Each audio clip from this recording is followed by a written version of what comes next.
Welcome everyone to the episode 9 of the Big Question series of East Corp Group, where the burning questions are addressed by Mr. Hemant Kharche. So Mr. Hemant, this burning question is from Mr. Bala Subramaniam Pillai about refuge area spaces in the high-rise buildings, as there are a lot of misconceptions regarding the same. And his question is, what is the significance of refuge area spaces and how do you define it? Okay, great question by Bala on this topic, which is of gray area, refuge area.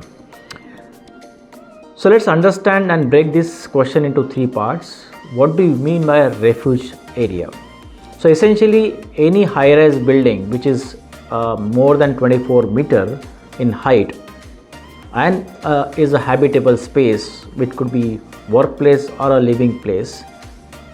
In case of an emergency, people are expected to take a shelter on this particular space.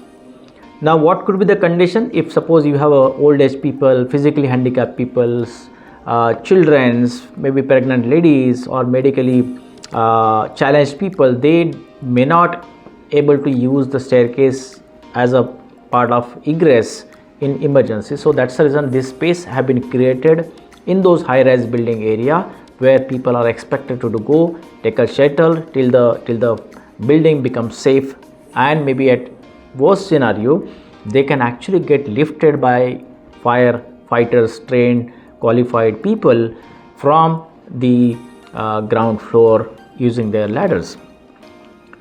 Now, where do you place those refuge spaces on a high-rise building? So there is a building code requirement. NBC 2016 and even local bylaws have specified what is the height that the refuge spaces are required. So essentially, any building of 24 meter plus, every after 8 floors is again this refuge spaces are required. So you have a first 24 meter and then every 15 meter refuge spaces that are required for these high-rise buildings.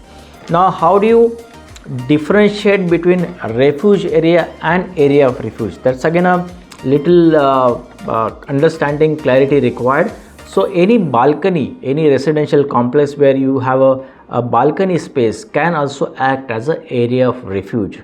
So the building which is supposed to be a high-rise apartment, maybe up to the 60 meter, you can actually no need to have any kind of a refuge area. But any building which is more than 60 meter, again 60 meter and 30 meter intervals, you still have to have a refuge area for those high-rise apartments with balcony. Now, how do you ensure that the refuge area is safe?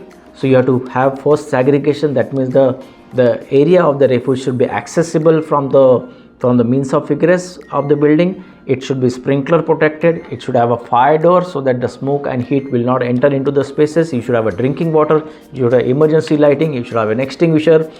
You should have a drainage facility. So these are some of the basic requirement stipulated in the building codes, where people can go and take the nearby shelter. So that area must be prominent. You cannot encroach that area. You cannot use that area anything other than refuge spaces, because there are a lot of commercial high-rise building you see around where if it is any horizontal area which has not been used, people start using that as a reclaim area or recreation area. So this is something which code prohibits, and this is an area which definitely can come in emergency, but you have to ensure that this remains very clear, accessible, visible, and people are aware about when to use this refuge area in case of emergency. So I hope I have answered this question.